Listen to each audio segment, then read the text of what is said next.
एकमुष्ट नमस्कार ओ तागेर निमाभु माग्न सेवारो जय घन्टी।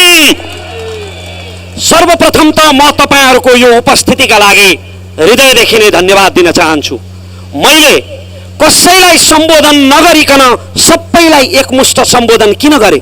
किनकि राष्ट्रिय स्वतन्त्र पार्टीले बसाल्न खोजेको थिति र संस्कार यही हो। मेरो पार्टीमा, राष्ट्रिय स्वतन्त्र पार्टीमा एउटा साधारण पार्टी सदस्य, त्यहाँ बसिरहनु भएका आमा बुवा दाजुभाइ दिदीबहिनी र मेरो पार्टी सभापति रवि लामिछानेको हैसियत बराबर हो। त्यसकारण राष्ट्रिय स्वतन्त्र पार्टीमा अन्य पार्टीहरूमा फलानो जीव भने जस्तो यहाँ कुनै पनि जीवको जीव गरिरहनु आवश्यक छैन। सबै जीवको जीव बराबर हो। यो हामीले बसाल्न खोजेको थिति हो। म तपाईलाई यो चरको गर्मीमा धेरै बेतुक्का चिल्ला भाषणहरू सुनाएर तपाईको बहुमूल्य समय बर्बाद गर्न चाहन्न। किनकि मलाई थाहा छ तपाईले यस्ता चिल्ला भाषणहरू धेरै सुनिसक्नु भएको छ। तपाईका कानहरू दिक्क भइसकेका छन्। त्यसकारण म भाषण होइन, तथ्यमा टेकेर केही कुरा तपाईलाई राख्न चाहन्छु अत्यन्तै संक्षिप्तमा कि तपाईले राष्ट्रिय स्वतन्त्र पार्टीलाई किन विश्वास गर्ने। हामी कुनै राजनीतिक दलको विरोधमा आएका होइनौँ। हामी कुनै राजनीतिक दलको विकल्पको रूपमा पनि आएका होइनौँ। हामी हरेक राजनीतिक दलप्रति सम्मान गर्छौँ, तर हाम्रो समस्या भनेको पात्रहरूसँग हो, प्रवृत्तिहरूसँग हो। गलत पात्रहरू हावी भएको कारणले यो देश बनेन भन्ने हाम्रो निष्कर्ष हो। कुनै पनि पार्टीको नीतिमा समस्या होइन, ती पार्टीमा भएका नेताहरूको नियतमा समस्या भएको कारणले यो समाज आज यो स्थितिमा छ। तपाईँ हेर्नुहोस्, यही बेलबारीमा यतिको जल जमिन र जङ्गल छ, यत्रो प्राकृतिक स्रोत छ। बेलबारीलाई धनी बनाउन केही गर्नु पर्दैन। यहाँका प्राकृतिक स्रोतहरूलाई व्यवस्थित गरिदिए पुग्छ, संरक्षण गरिदिए पुग्छ। किसानहरूले उब्जनी गर्नका लागि समयमा मल पाए पुग्छ। तर यति धेरै स्रोत हुँदाहुँदै पनि यहाँ यति धेरै समस्याहरू किन छन्? स्वास्थ्य शिक्षाको अवस्था यस्तो किन छ? यही मोरङमा सुकुम्बासी समस्या यति भयावह किन छ? किनभने यहाँ राजनीतिक दलहरूलाई राजनीति गर्नु छैन, जनताको सेवा गर्नु छैन, राजनीतिको पसल चलाउनु छ, समस्याहरूको दोकान चलाउनु छ। किन समाधान हुँदैनन् यहाँका समस्याहरू? यो मोरङको सुकुम्बासी समस्या किन समाधान हुँदैन? त्यो सुकुम्बासी समस्या समाधान गरिदियो भने त अर्कोचोटि भोट ब्याङ्क उम्किहाल्छ।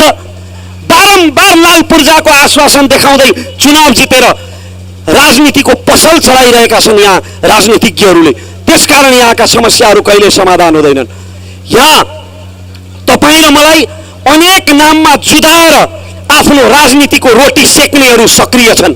हिजो कोशी प्रदेशको नामाकरणको विषयमा तपाईँ र मलाई अनाहकमा जुधाउने प्रयास गरियो, पहिचानको विषयमा जुधाउने प्रयास गरियो। वास्तवमा यो प्रदेश यस्तो भाइचारा भएको प्रदेश हो, यति धेरै मेलमिलाप भएको प्रदेश हो कि मेरो कुलमा, प्रसाईको कुलमा युमाको पूजा हुन्छ, जबकि युमा भन्ने कुनै देवीको नाम वेदमा छैन। त्यो केवल लिम्बूहरूको मुन्धुममा मात्रै छ। यो प्रदेश हामीले देउता साटेको प्रदेश हो। त्यति मेलमिलाप, त्यति भाइचारा भएको प्रदेश हो। अब नामाकरणको विषयलाई अनावश्यक रूपमा गिजोलेर तपाईँ र मलाई जुधाउने प्रयास गरियो। मैले इन्द्र आङ्बोको एउटा भाषण सुनेको थिएँ। यो प्रदेशको नाम मैले भनेको राखिएन भने, यो प्रदेशको नाम मैले भनेअनुसार राखिएन भने म कुनै हालतमा छाप लाउँदिनँ। छाप लाउनु पर्यो भने औँलै काटिदिन्छु भन्नुहुन्थ्यो इन्द्र आङ्बो दाइ। उहाँका त दुईटै हात सकुशलै छन् अहिलेसम्म। छाप त लाउनु हो फेरि उहाँले। अब यो नामाकरण अपनत्वको विषय हो, आफ्नोपन महसुस गर्ने विषय हो। कुनै पनि नामाकरणमा हामीले अपनत्व महसुस गर्न सक्यौँ भने त्यो आफ्नो हुन्छ। म तपाईँलाई उदाहरण दिन चाहन्छु। मेरो गाउँको नाम फाकुम्बा हो, फाकुम्बा नुम्लक। तर मेरो गाउँको नाम नुम्लक भएर मलाई केही फरक परेको छैन। मलाई ताप्लेजुङ नुम्लकको त्यति नै माया छ जति त्यहाँका याकथुङबा छिमेकीहरूलाई छ। त्यति नै माया छ मलाई। सान्थाक्रा, कामसाङ, चिम्फाक, पिक्लुङ यी मेरो गाउँ र छिमेकी गाउँहरूका नामहरू हुन्। त्यसकारण यदि रैथानेहरूको, बहुसङ्ख्यक मान्छेहरूको अपनत्व महसुस हुन्छ भने नामै त हुने। तर त्यो नाममा राजनीति भयो। त्यो नामलाई, त्यो पहिचानलाई अनावश्यक रूपमा गिजोल्ने प्रयास गरियो। यदि राष्ट्रिय स्वतन्त्र पार्टी सरकारमा भएको भए हामीले आफ्नो धारणा किन अहिले सार्वजनिक गरेनौँ भने हामी प्रदेश सभामा थिएनौँ। प्रदेशको विषयमा हाम्रो विचार अघि गणेश दाइले पनि राख्नुभयो, म पछि पनि राख्छु, हामी प्रदेश सभामा थिएनौँ त्यसकारण हामीले धारणा राखेनौँ। तर म यो ग्यारेन्टीका साथ भन्न चाहन्छु, यदि राष्ट्रिय स्वतन्त्र पार्टीको सहभागिता भइदिएको भए यो समस्या 24 घण्टामा समाधान गर्न सकिन्थ्यो। यत्रो कोलाहल हुने नै थिएन, यत्रो वितण्डा मच्चिने नै थिएन। डिजिटल डेमोक्रेसीको जमाना हो यो। डिजिटल भोटिङ गराइदिउँ न यहाँका जनताको बिचमा। जुन नाममा बहुसंख्यकले अपनत्व महसुस गर्छन् त्यही नाम राखिदिउँ प्रदेशको। यो कुनै समस्या होइन। तर आफ्नो राजनीतिक दाल रोटी चलाउनका लागि यसलाई जबरजस्ती समस्याको रूपमा पैदा गरियो र तपाईँ र मेरो बिचमा, तपाईँ हाम्रो बिचमा, छिमेकीको बिचमा, साथीभाइको बिचमा वैमनस्यता पैदा गरेर आफ्नो राजनीतिको रोटी सेक्न पल्केकाहरूले यसलाई अनावश्यक रूपमा मुद्दा बनाए। जबकि इमानदार नियत भइदिएको भए यहाँका बहुसंख्यक जनताले महसुस गर्ने गरी, यहाँको पहिचानको प्रतिनिधित्व हुने गरी प्रदेशको नामाकरण गर्न सकिन्थ्यो।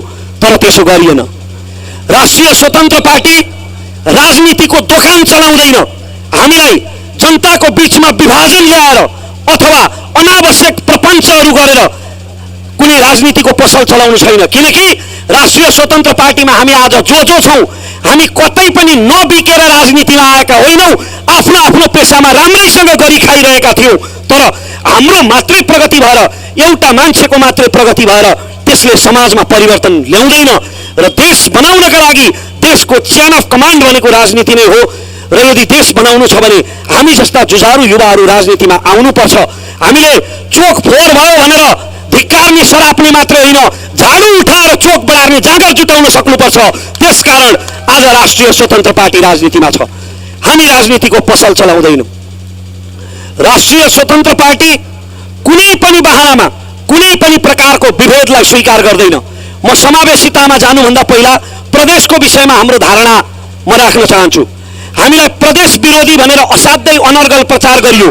म राष्ट्रिय स्वतन्त्र पार्टीको केन्द्रीय सदस्यको हैसियतमा तपाईँको अगाडि उभिएर यो भन्न चाहन्छु कि हामी कुनै पनि हालतमा संघीयता विरोधी होइनौँ। हामीले प्रदेश खारेज गर्नुपर्छ भनेको होइन, तर प्रदेशको पुनर्संरचना गर्नुपर्छ भनेको हो। संघीयता चाहिन्छ किनभने कोशी र कर्णालीको, यो प्रदेश नम्बर 1 र कर्णालीको कृषि नीति एउटै हुन सक्दैन। मधेस र कर्णालीका समस्याहरू फरक फरक हुन्छन्। त्यसकारण संघीयता चाहिन्छ। तर यहाँ संघीयता चाहिँ बी ग्रेडका नेताहरूले गरी खाने बाटो मात्रै भयो। माथि जितेर खान नसक्ने, तल गाउँमा इज्जतको डरले जान नसक्ने, अनि बिचमा प्रदेशमा भकुलिरहने, हँसिरहने बी ग्रेडका नेताहरूले खाने बाटो मात्रै भयो। अनि केपी ओली, प्रचण्ड र शेरबहादुर देउवाको बिचमा अलिकति खटपट हुने बित्तिकै प्रदेशका सरकारहरू धमाधम कुकुरमुन्टी खेल्ने भए। यसले गर्दा यो गरिब देशलाई असाध्यै धेरै बोझ पर्यो। त्यसकारण हामीले यो प्रदेश खारेज गर्नुपर्छ भनेनौँ, प्रदेशको पुनर्संरचना गर्नुपर्छ। प्रदेशमा यो संसदीय व्यवस्था होइन कि जनताले छानेको प्रत्यक्ष निर्वाचित कार्यकारी मुख्यमन्त्री हुनुपर्छ। अनि त्यो मुख्यमन्त्रीको मातहतमा विभागहरू हुनुपर्छ। अनि एउटा प्रदेश परिषद हुनुपर्छ।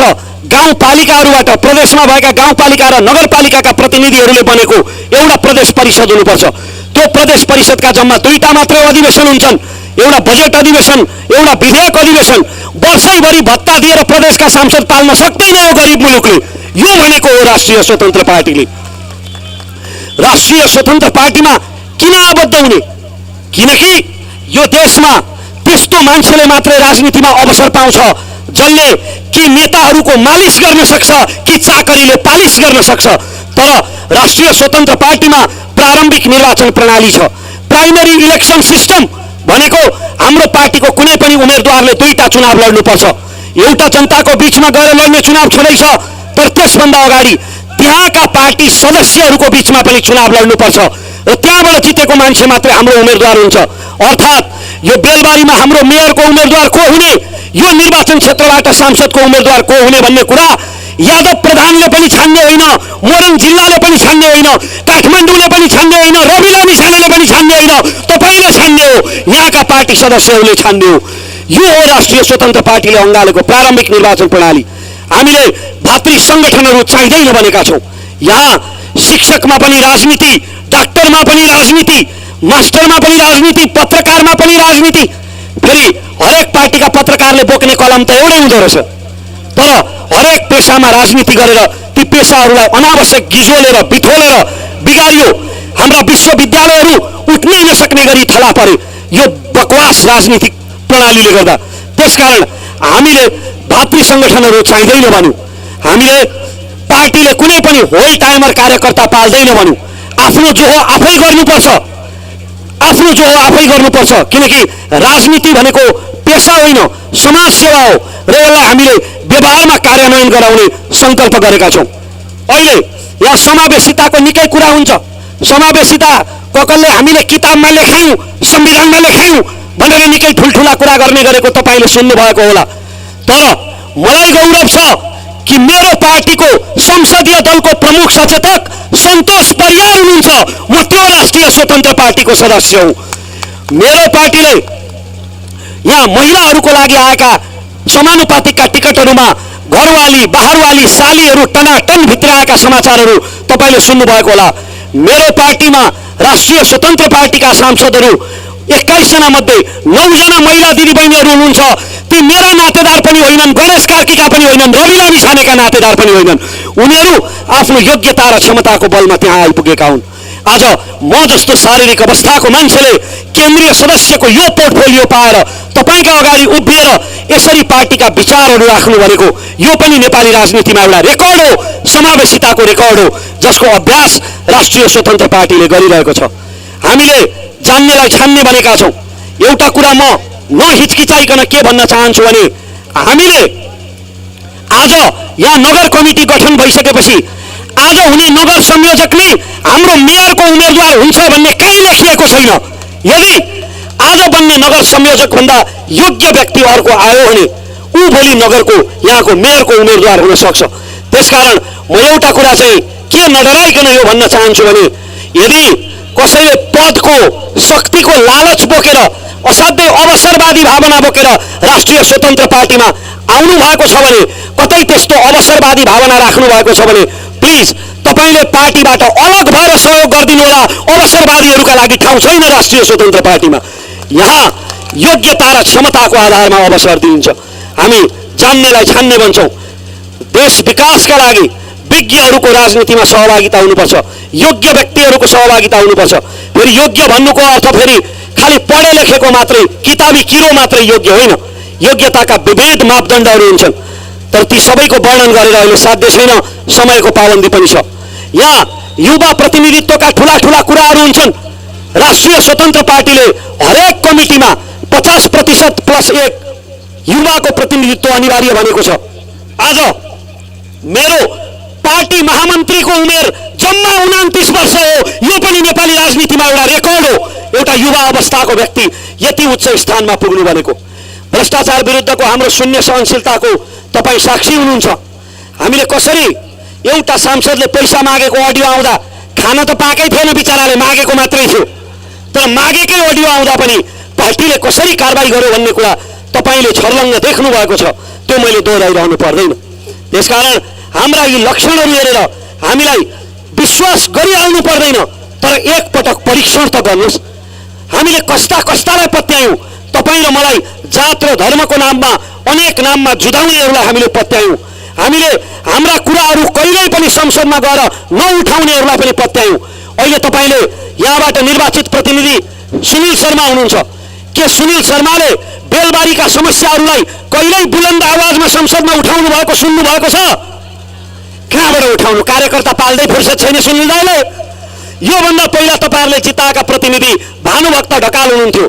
कोरोनाले मान्छे मरेर 70 भइरहेको बेलामा उहाँलाई कोरोनाले मान्छे मरेको भन्दा आफ्नो घरमा पाहुना आएको बढी चिन्ता हुन्थ्यो।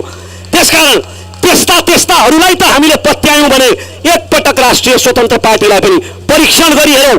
विक्रम सम्वत 2084 मा परीक्षण गरिहेरौँ। त्यसपछि 5 वर्षको हाम्रो काम हेरेर अनि विश्वास गरौँ। म यो भन्न चाहन्छु। र जाँदा जाँदै म अब बन्ने नगर कमिटीलाई हृदयदेखि नै शुभकामना दिन चाहन्छु। यहाँका स्थानीय स्वास्थ्य चौकीहरूमा निःशुल्क भनिएका औषधिहरू निःशुल्क पाइन्छन् कि पाइँदैनन्? यहाँका विद्यालयहरूमा यहाँका शिक्षकहरू समयमा अध्यापन गराउन आउँछन् कि आउँदैनन्? कसैले यहाँ यसो स्कुल मन्दिरका ढुङ्गा इँटा कुलेसोका पाइप पो गोजीतिर हालिरहेको छ कि? यस्ता विषयमा अब बन्ने नगर कमिटीले खबरदारी गरोस् भन्ने शुभकामना दिँदै जनताका सारा गाह्रा अप्ठ्याराहरूमा अब बन्ने नगर कमिटी उभिन सकोस् भन्दै शुभकामना दिँदै अब म धेरै बोल्न चाहन्न। सभापतिको आगमन भइसकेको छ। मलाई जानकारी प्राप्त भए अनुसार म त यहीँको मान्छे हो, आङ्गाबा हे यो बामना, त्यसकारण म धेरै समय लिन चाहन्न। तपाईँहरूले मलाई सुनिदिनु भएकोमा धेरै धेरै धन्यवाद। जय देश जय घन्टी।